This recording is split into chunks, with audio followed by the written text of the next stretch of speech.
clock returning back. How strange. It happens every day, only you don't notice it. They're going to be late. Help them along. If you please, I'd like to rest a little.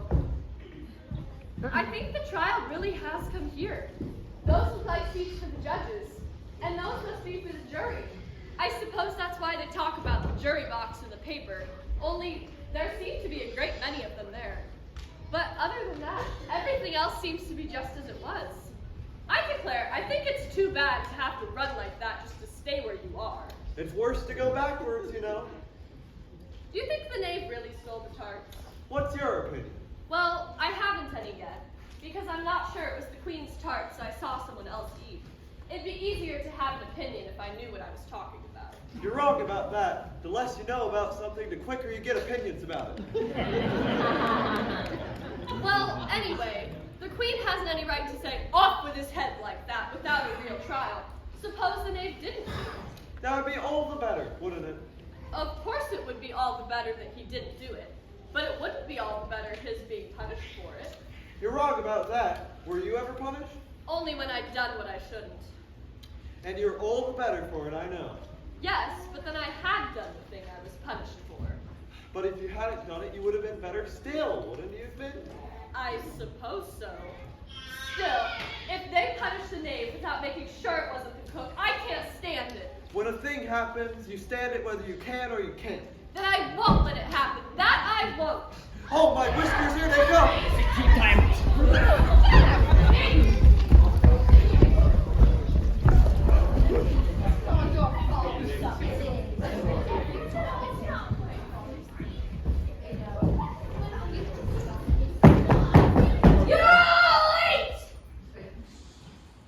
Off their heads.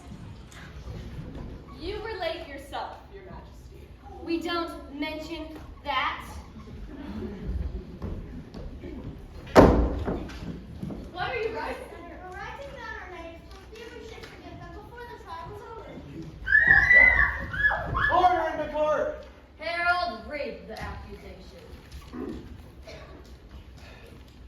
The Queen of Hearts, she made some tarts, all on a summer's day. The Knave of Hearts, she took the tarts and stole them quite away. Consider your verdict. Not yet. There's a great deal to come before that. What? Well, witnesses. Call the first witness. The cook! Were you in the kitchen when the queen made the tart? I was. You saw her make the tart. I oversaw her, Your Majesty. Was there anyone else in the kitchen? Yes. Woman or man? Woman. Describe her costume. Can't. Didn't see her. That's because she didn't look where she was, Your Majesty. Where was she? She was hiding under tables or behind doors, in ovens or flour barrels or things. Then how did you know she was there? She sneezed. Try the prisoner with the pepper.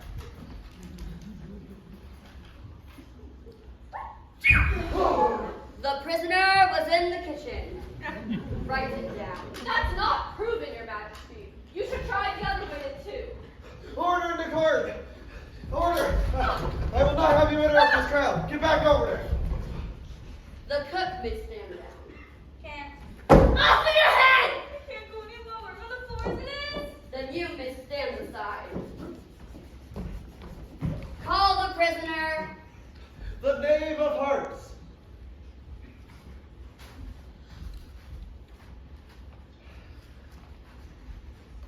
Smile in the presence of the king.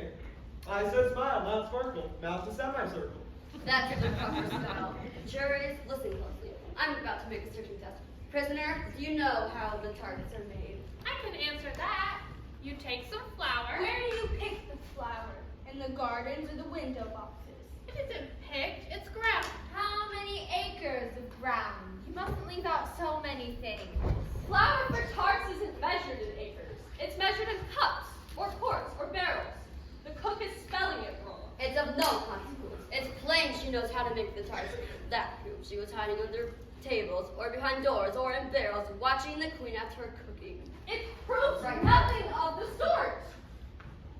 At least, I don't think it does. Oh, You. Who are you? Suppress the applause. Hold that evidence! Have you fresh evidence? No, well, I thought I saw an elephant playing on a fife.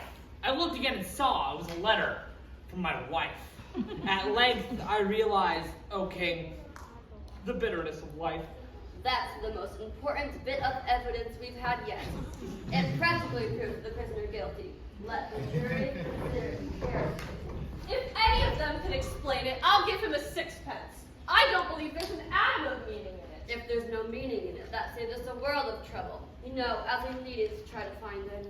But then you can't call it evidence against the poor knave. It's very provoking to be told we can't call a thing evidence we wish to call evidence. I call anything evidence I wish to do. Impenetrability, that's what I say. Impenetrability. Will you please tell me what impenetrability means? By impenetrability, I meant just now. We've had enough of that subject, and it would be just as well if you hold your tongue, as I don't suppose me to stop here all the rest of your life interfering this trial. So, I shall interfere with this trial just as long as it isn't fair. So, Your Majesty must cross-examine the prisoner. Well, if I must, I must. Where were you when the tarts were set out to cool? In the garden. Did you see anyone else there? I saw nothing of the sort. Ask her if she spoke with anyone. Did you speak with anyone? She spoke to me. Did she show any signs of having eaten tarts? She'd eaten a great many. How do you know? She paid me compliments. I denied that. As if you don't remember the identical spot when you stopped me from singing a ditty. You said I was plain and excessively vain, but I knew you meant I was pretty. I didn't know I meant that. She's too afraid of being found out to know what she means. I fear she ate the tarts. I fear she ate all of them. Write it down. stuff and nonsense. What sort of evidence is that? Rub it out. Your Majesty must cross-examine the ditty sung by the Duchess. Call the ditty. The ditty! There once was a pig who sat alone beside a ruined pub. By day and night he made his moan. It would have turned a heart to stone to see him wring his hooves and groan, because he could not jump. Up rose that pig and jumped back against that ruined pub. First saw red and then saw black and rolled right over on his back. His snout caved in, his bones were cracked. It was a fatal jump. And the prisoner had spoke about the ditty when you had finished, At the top of her voice. and she didn't know what she had meant. That looks very bad. Evidence. The Mad Hatter! I thought I saw a snake that questioned me in Greek. I looked again and saw it was the middle of next week. The one thing I regret, O king, is that it could not speak. The middle of next week? He looks guilty. She acts guilty. She is guilty. We are ready with the verdict. Suppress that dormouse! Shall we say it or shall we sing it? You couldn't possibly be ready to give it yet. Sing it! I'll tell thee everything I can, there's little to relate. I saw an aged man sitting on a gate. Who are you, aged man? I said, and how's it you live? His answer trickled through my head like water through a sieve. And now, by chance, I put my fingers into glue, or round the squeezer right and put into a latte shoe. Or if I drop upon my toe a very heavy weight, I weep, for it reminds me so that old man I used to know, that summer long ago, ain't sitting on a You certainly can't call that a verdict.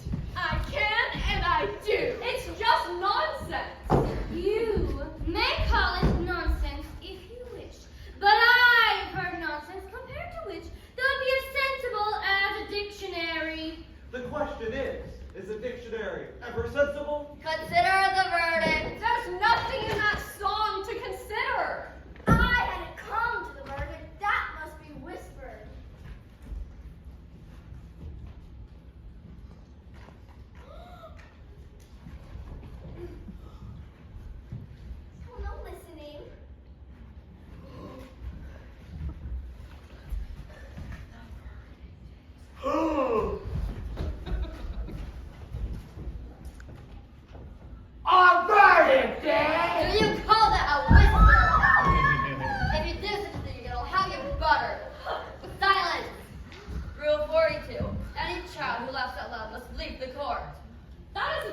execution.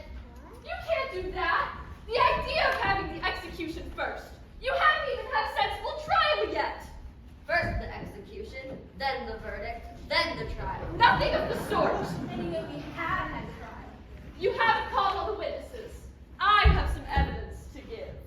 Your Majesty, here's something we picked up in the garden, a scroll. What's in it? It seems to be a letter written by the prisoner. Who's it directed to? It isn't directed at all. That's the strange part of it. You must have imitated someone else's hand.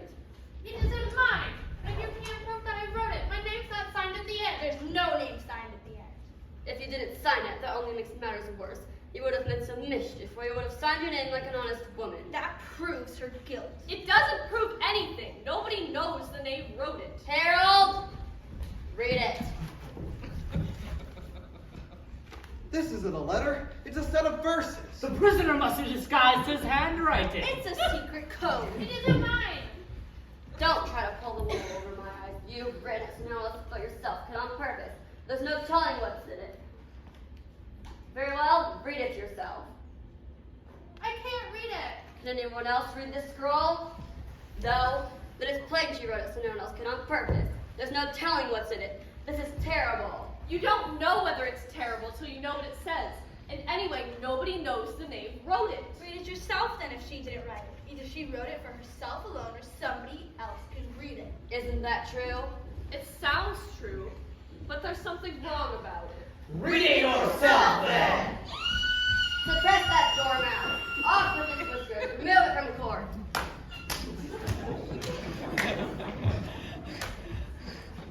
It seems to me I've seen writing like this somewhere before. If I could remember where I stood and what I was doing. Yes! I was combing my hair in front of the looking glass.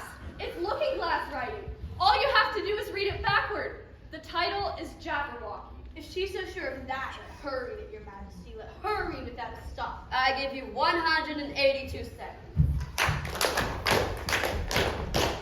'Twas brillig and the slipping toves to Gary Grimble in the wave, all mimsy were the border grows, and the Wilma wrapped out great. Beware the Jabberwock, my son, the jaws that bite, the claws that catch. Beware the Jubjub bird and shun, the fruitless bandersnatch. He took his vorpal sword in hand, long time the make some foe he sought, and rested he by the tum-tum tree, and stood a while in thought. And dancing up a shot he stood, the Jabberwock with eyes of flame, came puffing through the toll he would, and burbled as it